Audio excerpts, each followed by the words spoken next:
안녕하십니까. 이번 시간에는 개정된 상가건물 임대차보호법에 대해서 설명드리도록 하겠습니다. 법률뿐만 아니라 시행령이나 조례 일부에 대해서 설명을 드리도록 하겠고, 강의 수강 대상은 상가건물 임대차 중개 업무를 담당하시는 공인중개사님들이나 그리고 건물주나 건물주 그리고 상가 세입자들은 기본적으로 상가건물 임대차보호법을 잘 아셔야 되는 분들이기 때문에 이런 분들을 위해서 개정법을 설명해 드리는 시간을 갖도록 하겠습니다. 상세한 내용으로 설명을 드릴 거기 때문에 일단은 법령 위주로 해설을 해드리고, 그 다음에 법령을 적용한 사례, 사례 설명을 이어나가도록 하겠습니다.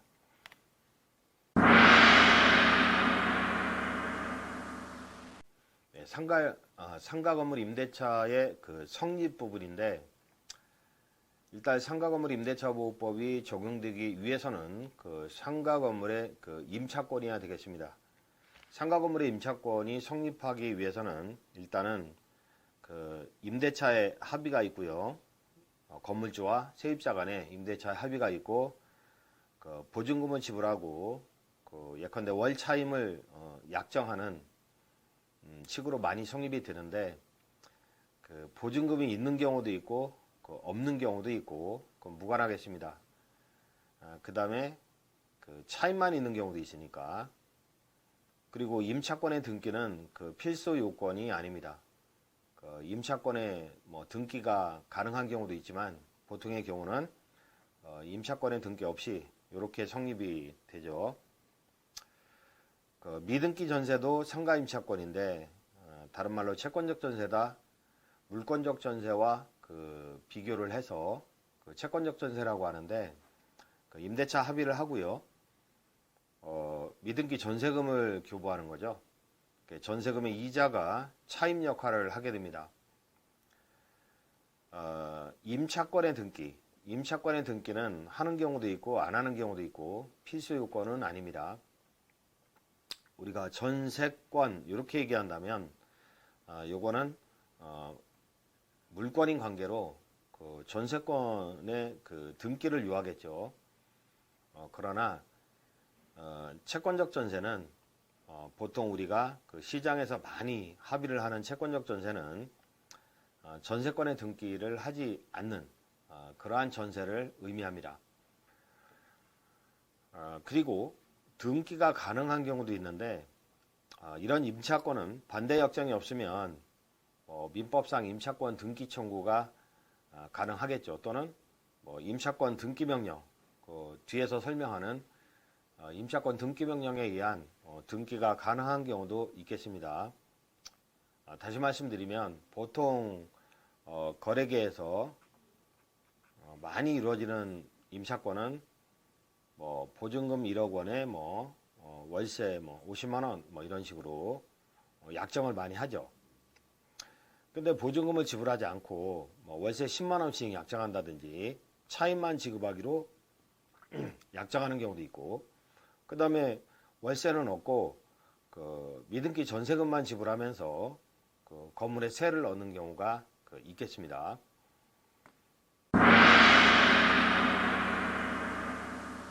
자, 두 번째 논점으로 적용 범위인데, 아무 임차권이나 적용되는 것이 아니라 적용되는 임차권이 있다는 거죠. 일단 내용을 보시면 주된 부분이 영업용인 건물의 임차권, 미용실이 있는데 딸린 방에서 주거용으로 기거하고 있다 할 때 주된 부분이 영업용이겠죠. 상가건물 임대차보호법이 적용될 수 있다는 거. 그리고 건물의 전부 임대차뿐만 아니라 건물의 일부 임대차에도 적용이 된다는 거죠. 그러나 일시 임대차에는 적용이 안 됩니다. 일시 임대차, 땡 처리하는 가게들, 보통 현수막 걸어놓고 일시적으로 빌리는 경우가 있는데 일시 임대차에는 적용이 안 된다. 주된 부분이 영업용인 임대차에 적용이 되기 때문에 단순히 상품의 보관 창고, 제조, 가공 등 사실행위만 이루어지는 공장의 임대차, 창고 임대차는 제외되지만 여기에서 그 물건을 판매한다든지 그 영리를 목적으로 하는 활동이 함께 이루어진다면 적용이 될 수도 있겠습니다. 그 다음에 사업자 등록의 대상이 되는 건물의 임대차에 적용이 되는데 동창의 사무실 목적의 건물 임대차, 종교단체 사무실과 같은 비영리 단체의 건물 임대차에는 사업자 등록의 대상이 되지 않으므로 상가건물 임대차보호법의 적용을 받을 수 없겠습니다. 사업자 등록의 대상이 되는 건물의 임대차에 적용되고 그 다음에 보증금 20억, 10억 이런 임대차는 건물주보다는 세입자가 돈이 많죠.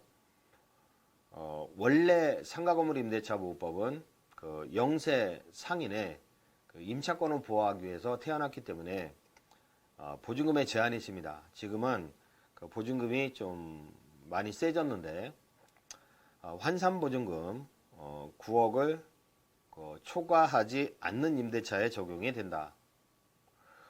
환산보증금을 초과하는 임대차는 예컨대 9억 1000이다, 10억이다.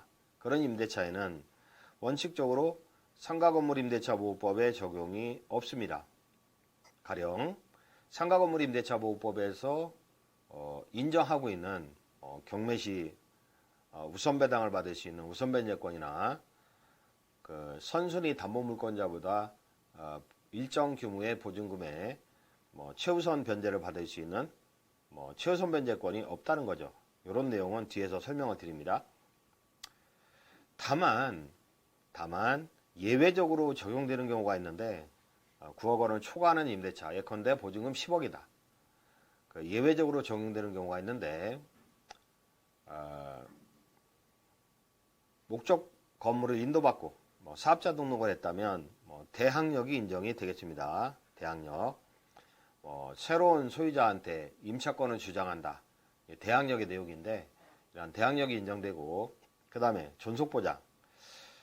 뒤에서 보는 10년까지의 그 갱신요구권이 인정이 되겠습니다. 갱신요구권. 다만 연 단위로 5% 차임 증액 제한 규정이 있는데 이런 것들은 적용이 안 되겠습니다. 그러니까 물가 사정에 따라 10%, 20% 올려달라 해도 할 말이 없다는 거죠. 그 다음에 권리금 회수 기회가 있겠습니다. 많은 그 시설 권리금을 시설비를 투자한다. 또는 처음에 들어갈 때 권리금 주고 들어갔다 할 때 권리금 회수 기회는 있겠습니다. 그리고 차임 3기 연체 시 그 즉시 해지 가능하겠습니다. 그러니까 환산보증금 9억을 초과하는 경우는 원래는 임대차보호법에 적용이 없거든요. 그러나 예외적으로 새로운 소유자한테 대항한다든지 10년의 갱신요구권이 있다든지 존속보장의 측면에서 이런 것들은 인정이 된다는 거죠. 그러나 돈 많은 임차인한테 차임을 연 5% 증액 제한하는 그러한 규정의 적용은 없다는 거죠. 그리고 인간적으로 권리금 회수 기회는 준다는 거죠. 그리고 차임 연체 시 3기 연체 시 즉시 해지 가능하다는 거 이런 규정은 적용이 된다. 반복해서 익혀둬야 되는 부분이고요. 종문을 보시면 조문의 2조에는 적용 범위에서 이 법은 상가 건물, 그러니까 사업자 등록의 대상이 되는 건물, 이런 상가 건물의 임대차 목적물의 주된 부분을 영업용으로 사용하는 경우를 포함한다. 여기에 적용이 된다. 다만 대통령령으로 정하는 보증금을 초과하는 임대차, 그러니까 환산보증금 9억 원을 초과하는 임대차에는 적용이 안 된다는 거죠. 원칙적으로. 이 항은 일항 단서에 따른 보증금액을 정할 때는 해당 지역의 경제여건, 임대차 목적물의 규모 등을 고려하여 지역별로 구분하여 규정하되 보증금에 차임이 있는 경우에는 차임액에 은행법에 따른 은행의 대출금리 등을 고려하여 대통령령으로 정하는 비율을 곱하여 환산한 금액을 포함해야 한다. 그러니까 환산보증금을 정하는 내용인데 이 구체적인 내용도 뒤에서 보겠습니다. 그리고 1항 단서에도 불구하고 대항력에 관한 규정, 그 다음에 계약갱신 요구할 수 있다는 규정, 1항은 임대는 임차인이 임대차 기간 만료 전 6개월에서 1개월 사이에 계약갱신을 요구할 경우 정당한 사유 없이 거절하지 못한다. 계약갱신 요구에 대한 내용이죠. 다만 다음 각 호의 어느 하나에 해당할 경우에는 그러하지 아니하다. 요건은 임차인의 계약갱신 요건은 최초 임대차 기간을 포함한 전체 임대차 기간이 10년을 초과하지 않는 범위 내에서 행사할 수 있다. 사망 본문은 갱신되는 임대차는 전에 임대차와 동일한 조건으로 다시 계약된 거로 보지만 다만 차임과 보증금은 11조에 따른 범위에서 증감할 수 요 조문이 적용이 없어요. 요거. 그래서 5% 증액 제한에 적용이 없어요. 10조 2 계약갱신 특례. 그러니까 차임과 보증금은 11조 범위에 따른 범위 내에서 요 범위 내에 따라서 증감할 수 있다는 규정에 적용은 없어요. 그 다음에 10조 2부터 10조 8까지의 규정, 권리금 규정 또는 3기 연체 시 해지할 수 있다는 규정, 계약갱신의 특례 규정, 표준계약서 작성 규정은 이런 9억 초과의 서울시 9억 초과의 임대차에도 적용이 된다는 거죠. 그 지역에 따라 요 금액은 차이가 있는데 그건 뒤에서 볼 겁니다. 요 조문을 다시 정리해 놓은 게 요건데 다시 설명드리면 주된 부분이 영업용인 건물의 전부 또는 일부 임대차에 적용이 된다. 깔세 같은 일시 임대차에는 적용이 안 된다는 거죠. 영업용이 아닌 목적의 임대차에는 적용이 안 된다는 거죠. 그 다음에 사업자 등록의 대상이 되는 건물의 임대차에 적용이 된다. 사업자 등록의 대상이 안 된다는 거죠. 이런 경우는 상인법에 적용을 받을 수 없습니다. 그 다음에 지역에 따라 금액의 차이는 있지만 서울시 환상보증금 9억 초과의 임대차에는 원칙적으로 적용이 안 된다. 다만 예외적으로 9억 초과의 임대차에도 적용이 되는데 대항력이 인정된다. 갱신 요건이 인정이 된다. 다만 존속보장은 하더라도 연차임 5% 증액 제한 규정 요거는 적용이 안 된다. 그리고 권리금 해수기의 규정이 적용이 된다. 3기 염체 시 즉시 해지 가능하다는 규정이 적용이 된다는 거죠.